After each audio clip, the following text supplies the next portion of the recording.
Presse et médias au futur, édition 2024, toujours depuis le New Cap Event Center à Paris, dans le 15e arrondissement. Olivier Duparc, bonjour. Vous êtes le directeur général de l'imprimerie Mordac, qui existe depuis un siècle. Tout à fait, 1924.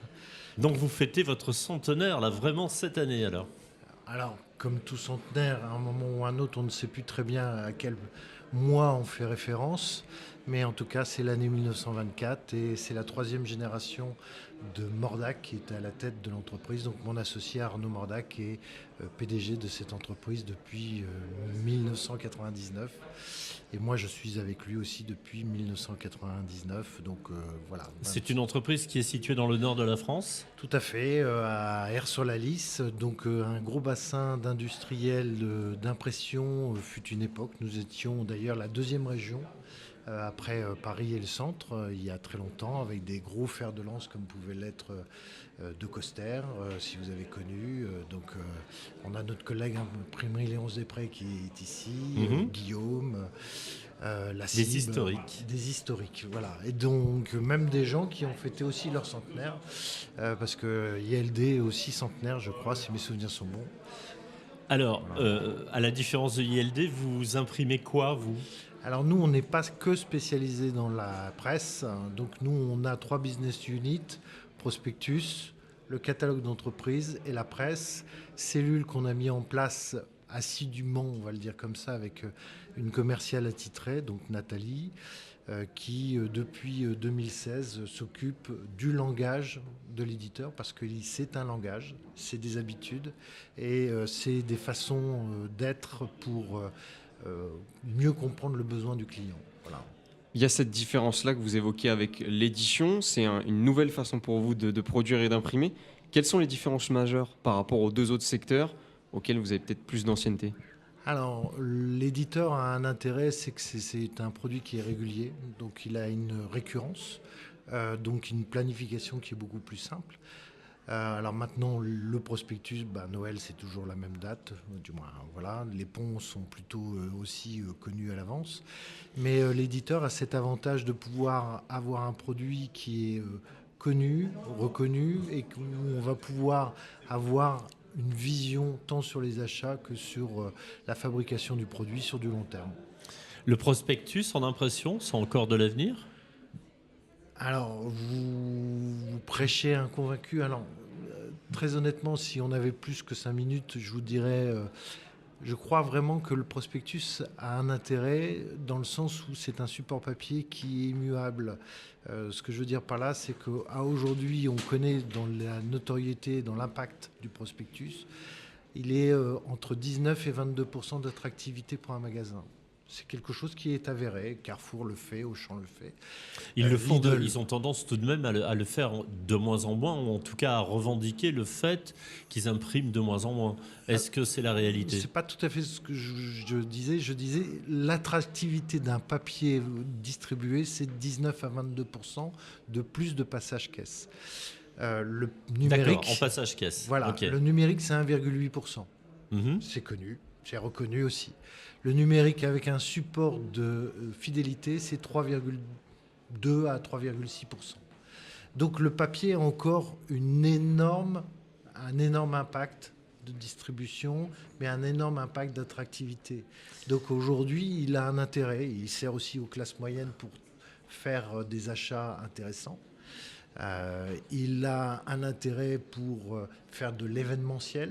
Voilà. Maintenant, c'est un support papier. C'est pas un support. Alors effectivement, la réglementation a tendance à évoluer.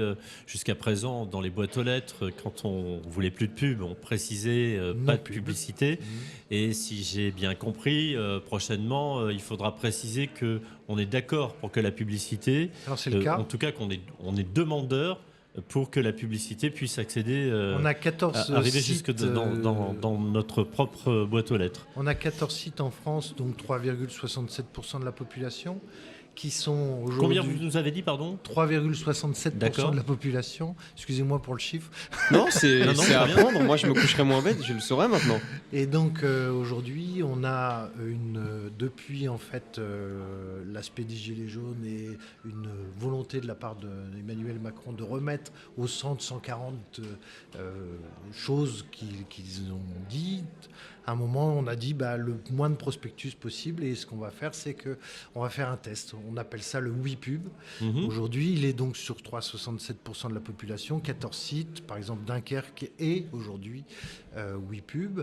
Et à la différence de l'État qui avait mis dans le journal officiel le fait qu'il y ait une loi qui interdise dès l'instant où vous mettiez du no-pub la distribution, là le WePub dit que vous mettiez ou pas mettre, c'est à la personne de se déclarer comme étant voulant de la pub, donc en apposant un petit stick. Voilà, WePub. Il faut savoir que généralement, c'est 70% à 75% de gens qui ne le font pas. Donc il y a 23% seulement des personnes qui le font et qui mettent un sticker. Et pour les autres, il se passe quoi ? Alors, ils n'ont plus de pub du tout. Plus de pub. Sauf si effectivement ils le souhaitent. Est-ce qu'à ce moment-là, vous avez prévu autre chose, c'est-à-dire de la PLV dans les centres de distribution, dans les grandes enseignes, pour accéder à des catalogues ? Ça arrive régulièrement. Sur certaines enseignes, on peut récupérer un catalogue à la sortie du magasin. Alors on va faire en fait le parallèle. Aujourd'hui, on a trop souvent, d'ailleurs c'est une des raisons pour laquelle on est aussi sur ce site, et découvrir un peu les choses, parce qu'il y a la techno qui est là, alors que nous on n'est pas du passé, mais on a une technologie qui est vieillissante, mais en fait qu'on ne peut pas opposer à. Ce que je veux dire, c'est que le papier a un intérêt, il ne doit pas être opposé, il doit être complémentaire à toutes les technos. La radio a été concurrente du papier, la radio s'est fait concurrencer par exemple la télé, etc., etc. Il ne faut pas opposer le papier au reste. Et nous, on a eu trop souvent tort dans notre opposition, et je crois qu'il faut qu'on vive ensemble. C'est ça, c'est une cohabitation intelligente, une complémentarité entre les différents supports. Voilà. Vous avez une démarche éco-responsable quand vous imprimez ? Oui, alors on va préconiser à nos clients les meilleurs supports, les plus recyclables potentiellement. On va essayer de travailler sur la proximité et la provenance des papiers. On va essayer de travailler sur des circuits plus courts. Voilà. Aujourd'hui, on devrait même être meilleur que ce qu'on est. Alors pas que nous, mais toute la profession, même toute la filière, l'UNIC, etc., par rapport à ça, pour qu'on arrive à dire imprimer français. Soyons encore plus vertueux. N'allons pas forcément à l'étranger pour imprimer. Oui, recycler du papier, utiliser des encres qui sont peut-être un peu moins polluants, travailler en circuit court, voilà. Éviter d'avoir trop d'intermédiaires, enfin bref, autant de solutions possibles. Bien sûr. Vous avez une innovation particulière, quelque chose de spécial à présenter sur cette édition du salon ? Vous êtes centenaire. Ça a le mérite d'être souligné. Ça laisse supposer que vous allez fêter votre anniversaire Ça laisse supposer qu'on va le fêter, mais on va le fêter en 2025, parce que on souhaite y associer d'abord nos salariés, parce que c'est le plus important, aussi valoriser notre métier et par là même ouvrir nos portes à l'ensemble des familles de nos salariés pour que chaque enfant puisse voir le métier de son papa ou de sa maman. Parce qu'aujourd'hui, ce sont des métiers qui se transmettent en plus. Voilà. Et puis vous savez, l'information, le père d'Arnaud, donc mon associé, était journaliste. L'information, elle n'a que ce côté heureux que de pouvoir le lire. Alors maintenant, on a des informations qui ne sont pas très très heureuses, mais des fois je me replonge dans les Échos de la Lys, parce qu'on a imprimé un journal depuis 1870. Donc quand vous replongez dans les unes de ces journaux, que vous voyez l'homme qui a marché sur la Lune, des choses comme ça, la guerre, des mouvements, c'est très intéressant, c'est du papier, ça restera, ça sera toujours là, ça sera toujours présent et c'est ça notre intérêt. Alors c'est du papier qui mérite aussi d'être conservé peut-être dans d'autres conditions pour pouvoir le protéger, parce que le papier, ça a cette particularité de vieillir, de s'abîmer avec le temps. Ça tient encore. Ça tient encore, il faut vraiment veiller à ce qu'il soit bien préservé. C'est plus difficile des fois de retrouver des supports de disques durs où on n'a plus les connexions pour pouvoir rebrancher les choses, alors que quand vous avez... C'est vrai qu'avec une disquette, aujourd'hui, on peut être très vite très embêté. Une petite question, quand on va terminer ce salon, comment on peut vous contacter ?